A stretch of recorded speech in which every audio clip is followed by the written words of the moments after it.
말씀 속에 깊은 장래 믿음으로 하나 되어 주님의 뜻 따라가네. 오늘 요한복음 9장 1절에서 12절까지의 말씀 가지고 하나님이 하시는 일을 드러내라, 하나님이 하시는 일을 드러내라 라는 제목으로 말씀을 나누고자 합니다. 오늘 말씀에서 예수님께서 길을 가시다가 맹인을 보십니다. 요즘 말로 하면 시각장애인이죠. 그런데 이 맹인을 보시는데 그가 예수님 나를 고쳐주십시오 이런 말 하지 않습니다. 그죠? 다른 데에서는 뭐 거지 바디메오 주님 나를 고쳐주십시오 뭐 이렇게 막 하잖아요. 그런데 이 지금 맹인은 아무 말도 하지 않아요. 예수님이 보신 거예요. 그리고 나서 예수님께 고쳐달라고 하지 않는데 예수님이 보시고 그를 찾아가셔요. 그리고 찾아가셔서 그와 독대를 하실 때 제자들이 묻습니다. 제자들이 물어요. 주님, 이 지금 맹인으로 태어난 이 사람 누구의 죄 때문에 그런 겁니까? 자기의 죄입니까? 아니면 부모의 죄입니까? 이렇게 묻습니다. 그때 예수님께서 말씀하시죠. 어떻게 말씀하십니까? 누구 죄 때문도 아니야. 누구의 죄 때문도 아니야. 그리고 말씀하시기를 하나님의 일을 나타내고자 한 거야. 이렇게 말씀하십니다. 하나님의 일을 나타내려고 그랬다는 거예요. 그러면서 맹인은 고쳐달라고 말도 안 했는데 예수님께서 진흙을 가져다가 침을 뱉어서 그 진흙을 이겨요. 이겨가지고 눈에 바릅니다. 그리고 나서 야 실로암 목가에 가서 씻어라 이렇게 말씀하죠. 그러자 그가 눈이 띄어집니다. 그런데 이제 보통의 치유하시는 사건들은 보면 주님께서 말씀하셔요. 그냥 내 죄를 사하노라 또는 죄가 사함받았노라 또는 뭐 치유의 그 사건들을 보면 이렇게 구체적으로 진흙을 이겨가지고 뭐 행동을 해가지고 그렇게 고치지 않습니다. 말씀으로 하시거든요. 그런데 오늘 본문에서는 유독 직접 진흙을 이겨가지고 눈에 바르시고 못에 가서 씻으라 이렇게 말씀하셔요. 이 장면은 성경에서 딱 2번 있습니다. 사람을 창조하실 때 하나님께서 어떻게 하죠? 흙을 빚으셔요. 그죠? 흙을 빚으셔서 그 코에 생기를 넣으셔서 사람이 되죠. 그 한 번하고 오늘 본문, 이 본문의 내용하고 딱 2번 성경이 나옵니다. 이 내용을 우리가 이해하면 지금 이 사건은 예수님께서 이렇게 고쳐주시는 이 사건은 제2의 창조 순간이구나 하는 것을 우리가 이해할 수 있는 겁니다. 제2의 창조예요. 그래서 예수님이 오신 목적은 뭐예요? 우리를 죄에서 구원하시기 위하신 거잖아요. 우리는 성경을 다 아니까 그렇게 말을 해요. 근데 그 당시의 사람들은 예수 이놈 죄인이다 라고 칭하는 그 순간이잖아요. 그러니까 행동으로 보여주시는 거예요. 지금 내가 하나님으로부터 보냄을 받은 사람이다 라는 것을 보여주시기 위해서 하나님께서 천지를 창조하셨을 때 사람을 창조하신 그 모습으로 그대로 예수님께서도 진흙을 이기셔서 그를 고쳐주시는 거예요. 그러니까 제2의 창조, 즉 내가 뭐다? 여기까지 왔는데도 대답을 못 하시면 다시 처음부터 가야 됩니다. 바로 내가 하나님께서 보낸 자다, 메시아다라는 것을 보여주는 거예요. 말씀으로 하지 아니하시고 보여주시는 것이죠. 그러니까 2번째 창조 이야기입니다. 그래서 이 장면 때문에 사도 바울이 고린도 후서에 보면 이런 말씀을 하셔. 그런즉 누구든지 그리스도 안에 있으면 새로운 피조물이라 이렇게 말씀하셔요. 그러니까 새로운 피조물이 돼. 새로 빚으신 거야 우리를. 누가? 네, 예수님께서 그런 거예요. 그러니까 그런즉 누구든지 그리스도 안에 있으면 새로운 피조물이라 이전 것은 지나갔으니 보라 새 것이 되었다. 보라 새 것이 되었다. 그러니까 제2의 창조라는 거죠. 즉 이것을 통해서 이 사건을 통해서 내가 누구한테 보냄을 받았냐? 하나님으로부터 내가 보냄을 받았다라는 것을 사람들에게 말로 하지 않고 보여주시는 것이죠. 보여주시는. 말보다 행동으로 할 때 더 큰 능력이 나타나잖아요. 그죠? 그렇게 보여주시는. 그러니까 이게 첫 번째 하나님이 하시는 일을 나타내기 위한 첫 번째 일입니다. 하나님의 일을 드러내기 위해서 이 맹인이 필요했던 거예요. 하나님의 아들이라는 것을 보여주시는 거죠. 그리고 내가 무슨 목적으로 왔느냐? 바로 너희들을 새롭게 창조하기 위해서. 죄로 지금 물들어 있는 너희들을 새롭게 창조하기 위해서 내가 왔어 라는 것을 그대로 보여주고 있는 거죠. 그게 첫 번째입니다. 이제 두 번째 이야기입니다. 두 번째. 그런데 진흙으로 눈에 바르고 실로암 목가에 가서 씻어라 이렇게 말씀하시거든요. 근데 그 실로암이라는 거, 그 이름의 뜻이 뭐라고요? 성경에 나와 있잖아요. 그 이름의 뜻이 보냄을 받았다라는 뜻입니다. 보냄을 받았다는 거예요. 지금 맹인이 실로암 못에 가가지고 씻었더니 꼭 깨끗하게 치유돼서 눈을 떴어요. 그게 이제 보냄을 받았다라는 그곳에서 씻은 거예요. 자, 그러면 실로암 못에 가서 눈을 떴어요. 이제 실로암 못에 가서 눈을 떴는데 눈을 뜨면 이 맹인은 어디로 가야 됩니까? 어디로 가게 됩니까? 예? 어디로? 예, 저도 몰라요. 여러분이 말씀하시면 어디로 가야 될 것 같아요?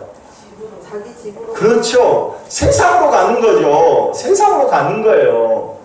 예. 씻음 받았다고 해서 뭐 뿅 하고 하늘로 올라갑니까? 아니죠. 세상으로 나가는 겁니다. 세상으로. 그러니까 이 맹인이 눈을 떴지만 다시 어디로 가냐면 세상으로 갑니다. 세상으로. 이 세상은 어떤 세상이에요?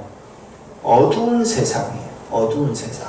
즉 예수님이 오셔서 죽으셔야만 이 백성을 구원할 수 있는 그런 세상이에요. 그러니까 어두운 세상이죠. 영적으로 말하면 다 맹인인 거예요. 영적으로 말하면. 영적으로 말하면 하나님과 관계없이 하나님을 볼 수 없는 영적인 맹인들이 있는 세상으로 가는 거예요. 누가? 이 맹인이. 근데 이 맹인은 어떻게 됐어요? 눈을 떴어요. 눈을 떴어요. 맹인이 있는 세상, 그 세상으로 눈 뜬 사람이 가는 거예요. 즉 실로암의 이름의 뜻은 뭐예요? 보냄을 받은 거예요. 맹인들이, 영적인 맹인들이 있는 곳에 하나님께서 그를 고치셔서 눈을 뜨게 하셔서 그를 영적인 맹인들이 있는 곳으로 보내셨어요. 그런데 그 보냄을 받은 이 사람의 내용이 오늘 요한복음 9장에 계속 이어져요. 사람 한 명 고치는데 요한복음 9장 한 장을 다 할애해요. 그러니까 이것은 단순히 치유를 위한 목적으로 이 사람을 고치신 게 아니다는 거예요. 즉 하나님을 드러내기 위해서 지금 이 장이 필요한 거예요. 지금 그런데 이 사람의 이 눈을 뜬 이 맹인이 세상에 나아갔는데 영적인 맹인들이 많으니까 자꾸 너를 눈뜨게 한 사람이 누구냐라고 물어요. 그죠? 너를 자꾸 눈뜨게 한 사람이 누구냐고 물어요. 아니 눈을 떴으면, 내 이웃이 눈을 떴으면 어떻게 해야 돼요? 잔치를 벌려야죠. 축하하고. 그런데 이 다 영적인 맹인들이라 자꾸 눈뜬 이 사람에게 와가지고 너 어떻게 눈 떴어? 자꾸 질타를 하는 거예요.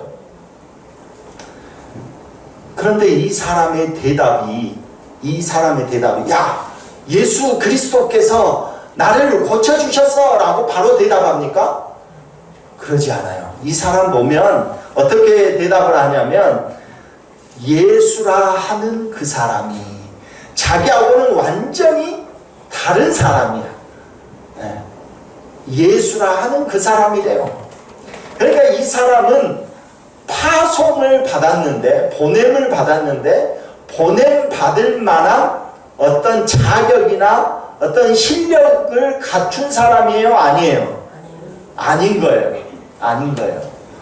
보냄은 받았는데 실력이 아직 갖춰지지 않았어. 즉 예수님을 따라다니던 12제자들 있잖아요. 그죠? 예수님을 따라다니던 12제자가 예수님이 잡혀가지고 십자가에 죽었네? 그러니까 이 제자들이 어떻게 합니까? 무서워가지고 한 곳에 숨어가지고 덜덜덜덜 떨고 있어요. 그때 예수님께서 부활하시죠. 부활하셔서 그들이 덜덜덜 떨고 있는 그 사람들한테 가요. 그 제자들한테 찾아가요. 찾아가서 뭐라고 하죠? 먼저 평안하라 말을. 야, 떨지 마라. 평안하라 말씀하시고. 그 다음에 하신 말이 있어요. 이게 더 중요해요. 이 말씀을 하시는데 뭐라고 하냐면 그 벌벌 떨고 있는 그 제자들에게 아버지께서 나를 보내신 것처럼 나도 너희를 보내겠다 이렇게 말씀하시더라고요. 아버지께서 나를 보내신 것처럼 나도 너희를 보내려고 한다. 근데 보내려고 하는 그 제자들이 지금 어떤 상황이에요? 실력을 갖췄어요? 보냄받을 만한 실력이 있어요? 자기도 지금 언제 잡혀 죽을지 모르니까 벌벌 떨고 숨어 지내고 있는 거잖아요. 그런데 예수님이 찾아와 오셔가지고 주님께서 아버지께서 나를 보내신 것처럼 이 땅에 보내신 것처럼 나도 너희를 이 땅에 보내려고 한다. 이렇게 말씀하시는 거예요. 똑같죠. 맹인하고. 맹인도 자기는 고쳐달라고 하지도 않았어요. 예수님이라는 예자도 꺼내보지 않았어요. 그런데 찾아오신 거예요. 예수님이. 찾아오셔서 실력을 갖췄냐 그러면 야 얘를 잘 고쳐주면 얘가 실력이 있고 능력이 있어서 세상에 나아가면 정말 어떤 큰 일을 하겠지? 라고 생각해서 그를 고친 겁니까? 아니에요. 예수라 하는 그 사람이 나를 고쳐주셨어 라고 아무 실력이 없어. 파송받을 만한 실력이 안 돼요. 그런데 그를 선택하신 거죠. 그런데 집요하게 그 유대인들과 바리새인들이 이 맹인에게 묻습니다. 야, 누가 너를 고쳐줬냐니까? 계속 질문해요. 그러니까 17절에 다시 이렇게 말해요. 선지자다, 선지자. 조금 더 진일보했죠? 예. 나하고는 전혀 상관없는 예수라 하는 그 사람이 고쳐줬다라고 했다가 지금은 17절에는 뭐라고 해요? 선지자다라고 이야기해요. 그러나 그 대답도 좋은 대답은 아니죠. 많은 선지자들 가운데 하나라는 거 아니에요. 그러니까 그것도 아니죠. 그러니까 제대로 대답을 안 하니까 이 바리새인과 유대인들이 그 부모를 찾아가요. 그죠? 그 부모를 찾아가지고 얘 어떻게 해서 야 이거 태어날 때부터 맹이 된 거 맞아? 라고 물어보고 맞다고 하니까 어떻게 해서 눈 뜬 거야? 하니까 부모가 뭐라 해요? 쟤도 장성했는데 쟤한테 물어보세요 라고 토스를 해버려요. 그러니까 이 눈뜬 맹인이 뭐라고 다시 말을 하냐면 33절에 보면 나를 고쳐준 그 사람이 하나님께로부터 오지 아니했으면 아무 일도 할 수 없었을 거다. 이렇게 말해요. 한 번 더 진일보하죠. 한 번 더 진일보. 그런데 이 말로 인해서 이 눈뜬 맹인은 굉장히 큰 어려움을 당합니다. 자기 인생에 있어서 가장 큰 어려움을 당하는데 그게 뭐냐면 그 말을 들으니까 이 바리새인과 유대인들이 어떻게 하냐면 그를 쫓아냈다라고 말을 해요. 여기서 쫓아냈다는 것은 말 안 들으니까 우리 집에서 니 나가 이게 아니라 출교를 했다는 거야. 파문시켰다는 거야. 파문. 네. 이 당시에 출교, 오늘날도 그렇지만 출교라는 징벌을 받으면 그 당시에는 아무런 경제적인 활동을 할 수가 없어요. 왜? 유대인들은 이방인들의 물건을 사서 먹거나 하지 않아요. 그죠? 유대인들은 유대인들끼리만 경제 공동체를 이루어가는 거예요. 근데 지금 이 맹인의 전 직업이 뭐였어요? 전 직업이. 네. 거지는 직업이 아닙니까? 네. 거지였어요. 거지. 그러면 구걸해서 먹는 거 아니에요? 그러면 더 큰일이야. 더 큰일. 그죠? 왜? 유대인들이 이방인들에게 돈을 던져줍니까? 절대 안 그러죠. 그러니까 가장 큰 위험에 처합니다. 이 사람이. 그때 예수님이 두 번째로 그를 찾아오십니다. 고쳐주고 떠났다가 두 번째로 찾아오셔요. 그렇게 굉장히 고난을 받는 그 순간에 이제 예수님이 찾아오셔요. 찾아와서 35절을 보면 내가 인자를 믿느냐 묻습니다. 내가 인자를 믿느냐. 그러니까 36절에 그가 말해. 그게 누굽니까? 인자가 누굽니까? 내가 믿고자 합니다. 이렇게 말을 해요. 그가 누굽니까? 내가 믿겠습니다. 이렇게 이야기한 거예요. 진짜로 한 걸음 더 가까이 왔죠. 예수님께로. 처음에는 실력이 하나도 없었어요. 뭐 보냄을 받을 만한 그런 실력이 없어요. 믿음도 없었던 거예요. 그런데 지금 여기까지 37절 전반까지 오기까지 이제 많이 진일보한 거예요.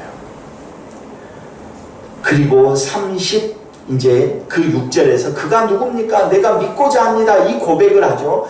이 고백을 하는 이 순간에 이 맹인은 어땠을까요? 마음이 굉장히 상했을 거예요. 나는 그냥 내가 고쳐달라고 한 것도 아닌데 괜히 또 여기서 사투리가 써야 재밌죠. 무담시 왜 나한테 찾아와가지고 나를 고쳐주고 나를 이 사람들한테 왜 이렇게 시달리게 하는 거야. 나 그냥 누가 구걸하고 있는데 그냥 교회 한번 가자고 해서 교회 한번 왔는데 그것 때문에 내가 집에 가서 힘들고 박해받고 니 왜 교회 갔다 왔냐고 하고 그러죠. 여러분. 그거하고 비슷해요. 지금 관련이. 지금 그런 상한 심령을 가진 거예요.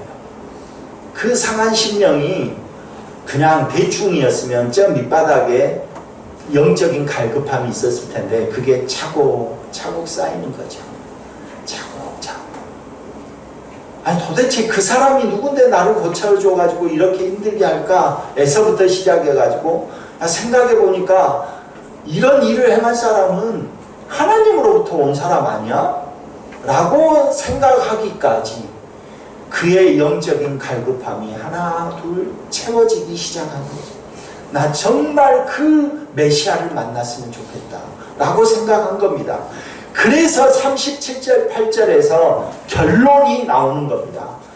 내가 그를 보았거니와 지금 너와 말하는 자가 누구다? 그다. 하나님으로부터 보냄받은 자다. 이렇게 말을 하는 거예요. 그러니까 이 맹인이 뭐라 합니까? 그때 주여라고 이야기해요. 주여 내가 믿나이다. 주여 내가 믿나이다. 그때 고백을 하는 것이죠. 맹인을 통해서 하나님이 하시는 그 일, 나타내고자 하시는 그 일, 두 번째 일은 뭐냐면 어두운 세상 가운데 주님을 통해서 눈을 뜨고 빛으로 파송받는 그런 일들이 오늘날 우리에게도 있어야 된다. 처음부터 능력이 있어서 부름받고 여러분 그러셨습니까? 어떤 사람은, 저 같은 사람은 저도 아무런 이 교회와 상관이 없이 그냥 교회 다니는 부모님 밑에 태어난 거예요. 내 의지하고 아무 상관이 없었어요. 그런데 주님이 찾아오셔서 저를 교회로 이끌어 가시고 그리고 파송을 받게 하는 거죠. 눈을 띄우시고. 근데 그 중간 과정, 진짜 파송받을 만한 실력이 있는 사람까지 되기까지의 그 과정은 오늘 우리의 인생과 똑같다라는 겁니다. 내가 능력이 있어서 교회를 다니고 내가 힘이 있어서 하나님께 부름을 받았고 그런 거 없어요. 그리고 우리 그러잖아요. 그래서 이번에 권사 직분 받았다 또는 장로님 직분 받았다 하면 대부분 하시는 고백이 뭡니까? 아, 역시 될 사람이 된 거야. 나 그런 능력이 있어. 이렇게 합니까? 그렇게 안 하죠. 대부분 어떻게 합니까? 부족한 저를 하나님이 부르셔서 그렇게 이야기하죠. 그 고백이. 그러다가 점점 가다가 변질돼서 내가 능력이 있어서 된 것처럼 하기도 하지만 대부분 그렇게 하거든요. 대부분. 그런 파송받는 역사의 현장이 이 교회라는 겁니다. 그 파송을 받는 그 역사의 현장이 지금도 일어나야 된다는 거예요. 지금은 실력이 없어서 정말 저 사람이 실로암에서 보냄을 받은 사람이야? 할 정도로 그런 사람이라 할지라도 그 사람이 영적인 갈급함이 차곡차곡 채워지는 어느 순간에 하나님께서 또 찾아오셔서 두 번째 찾아오셔서 내가 나를 믿느냐? 내가 나를 믿느냐? 이렇게 말씀하실 때 주님 그렇습니다. 내가 믿습니다. 이 고백하는 그 파송의 현장이 오늘 이 자리가 되어야 된다는 겁니다. 그래서 어쩌면 이 교회는 우리 이 교회는 항상 실로암이 되어야 된다. 내가 아버지께로부터 파송을 받은 것처럼 나도 너희를 보낸다. 이 세상에 보내겠노라 하는 그 고백, 그 말씀이 오늘 이 현장에 우리 유한의 성도들 가운데 있기를 간절히 소망합니다.